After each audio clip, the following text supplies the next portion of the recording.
This is Copenhagen, calm, self-assured, and quietly stylish, where bicycles outnumber cars and life unfolds at a human pace along the water. In this video, we're not rushing. We're walking, moving through the city as it reveals itself, one place at a time. We begin at Copenhagen Central Station, a working heart of the city, where travellers arrive, depart, and pass through without ceremony. We brush past Tivoli Gardens, a pocket of fantasy tucked into the everyday, where history and amusement quietly coexist. From there, City Hall Square, open, civic, and alive, before stepping inside the City Hall itself, where time is measured with patience and precision. We pause at Jens Olsen's world clock, a reminder that even in a fast world, some things are meant to move slowly. Then onto Strøget, the long pedestrian spine of the city, where commerce, routine, and people watching merge into a steady flow. We stop briefly at Lagkagehuset for coffee, pastry, and a small moment of Danish comfort. A quick glance at Gammeltorv and Kultorvet, old squares that once carried the weight of the city's daily life. Inside St. Nicholas Church, the noise fades, and Copenhagen feels older, quieter, more reflective. And finally, Nyhavn, where we stop talking and let the colours, the water, and the passing boats say what words don't need to.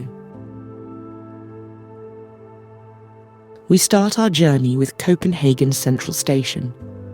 Opened in 1911, this building has been doing the same job for more than a century, receiving people, releasing them, and quietly resetting the city every few minutes.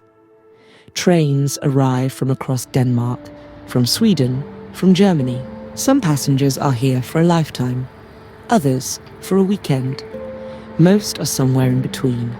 The station itself was designed by Heinrich Wenck, the chief architect of the Danish state railways at the time. You can feel it in the structure, practical, restrained, confident. This is Scandinavian design before it became a marketing term. Step inside and the rhythm becomes clear, commuters moving with purpose. Travellers pausing to check directions, coffee in hand, eyes on the clock.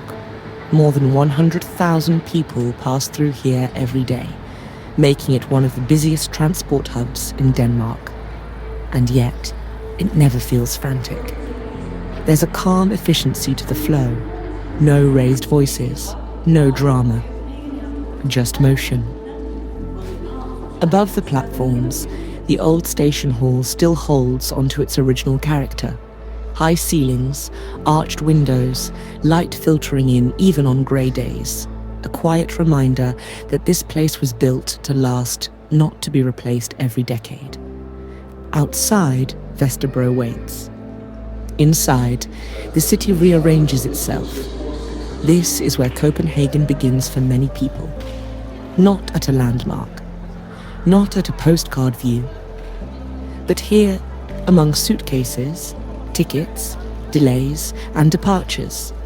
A place designed not to be remembered, but to be passed through. And that, somehow, makes it honest.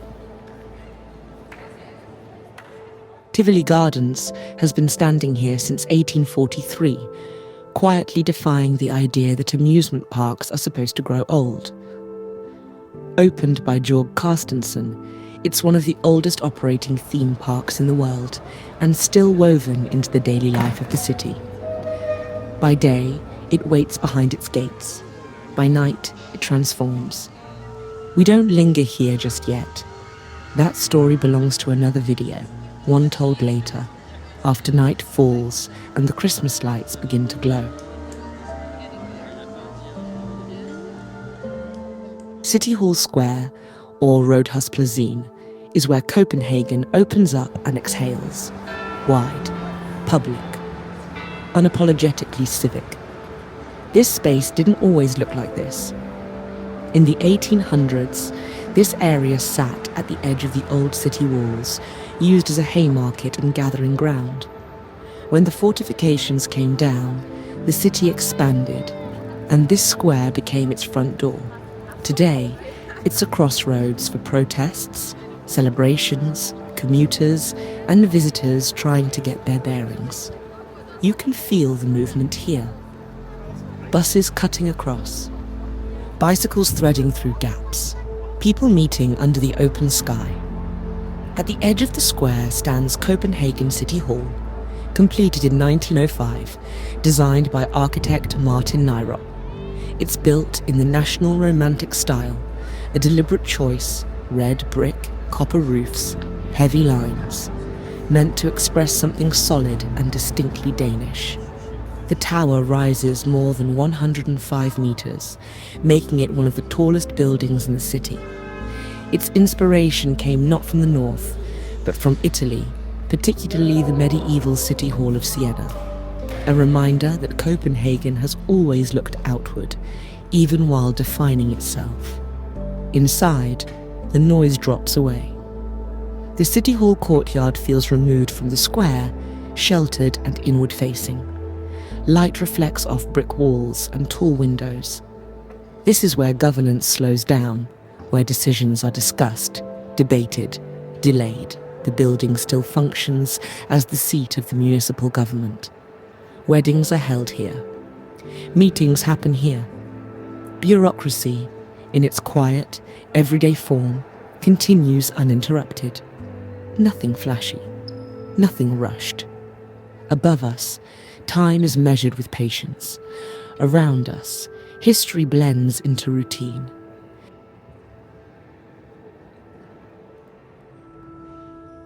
Jens Olsen's world clock sits quietly inside Copenhagen City Hall, the result of a lifetime's obsession.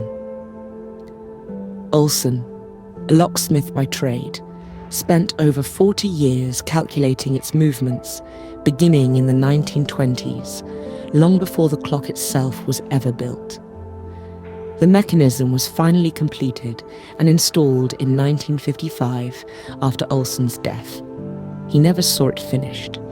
The clock contains 15,448 individual parts and displays time in ways most of us never think about: planetary motion, leap years, eclipses, the position of the sun and moon. One of its dials won't complete a full revolution for 25,753 years, tracking the precession of the Earth's axis. As the gears turn slowly, precisely, you begin to understand the point. This isn't about urgency, it's about patience. In a world obsessed with speed, this clock moves deliberately, reminding us that time doesn't belong to us. We simply pass through it, measured quietly, one rotation at a time. We're moving away from City Hall now, leaving the civic heart behind and stepping into Strøget. This stretch of street has been connecting people long before it connected stores. In 1962, Strøget became one of the first major pedestrian-only shopping streets in Europe. At the time, many believed it would fail.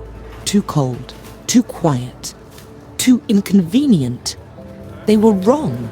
Today, Strøget runs for just over a kilometre, linking City Hall Square to Kongens Nytorv. It's less a single street than a sequence of old lanes and squares, stitched together by movement, locals, tourists, street performers, and people with nowhere in particular to be. Luxury brands sit next to fast fashion. Buskers compete with church bells. The rhythm is unforced, human. What works here isn't the shopping, it's the space. A city designed for walking invites you to slow down, to look up, to notice faces instead of traffic lights. Strøget isn't about consumption. It's about permission, to linger, to wander, to belong, even briefly, to the flow of this city.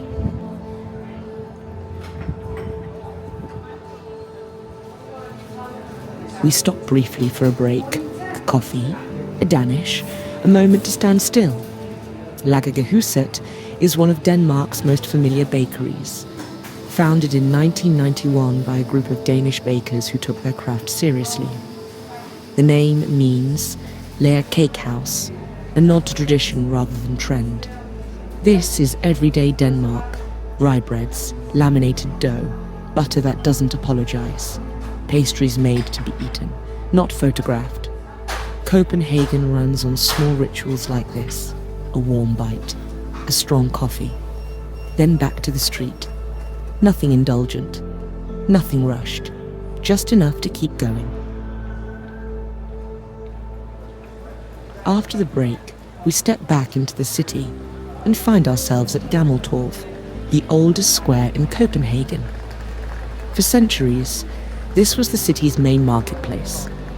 Goods were traded here as early as the 12th century, long before Copenhagen looked anything like it does now. Fires, wars, and rebuilds erased much of the original architecture, but the square never lost its purpose.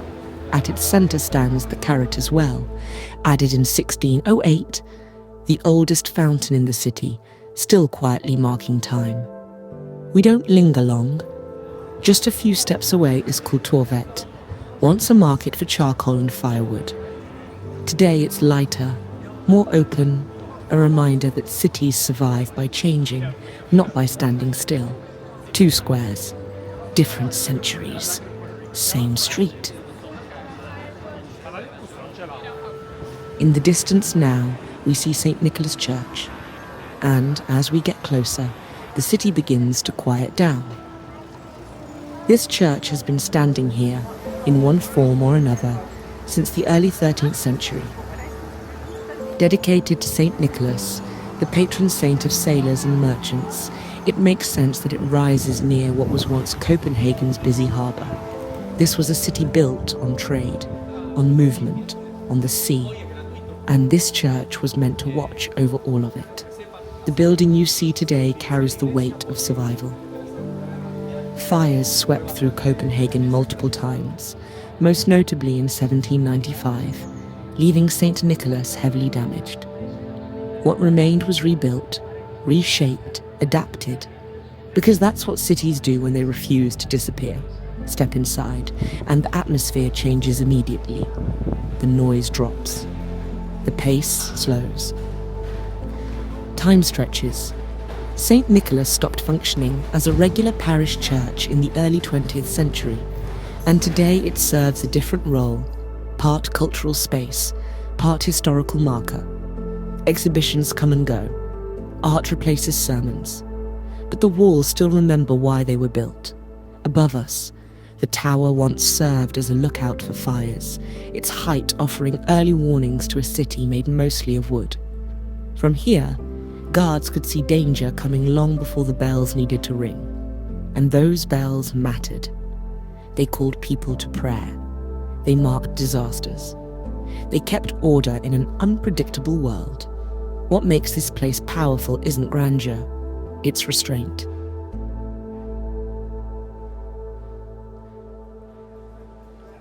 As we move toward Nyhavn, it feels like the walk is slowing on its own, like the city knows we're nearing the end. This canal was dug in the 17th century, connecting Copenhagen to the sea. It was once a working harbour, rougher, louder, lined with sailors, taverns, and stories that didn't always end well. Even Hans Christian Andersen lived here, writing some of Denmark's most enduring tales just a few doors apart. Today, Nyhavn's something else. Still alive. Still real, but softened by time. This is where we leave the narration behind. If you've enjoyed walking with us through Copenhagen, take a moment to like the video and subscribe. It's how we're able to keep making journeys like this. And now, we'll stop talking. We'll let you soak in the colours of Nyhavn, the buildings, the boats, the light on the water, uninterrupted. Just a few quiet minutes and a city at rest.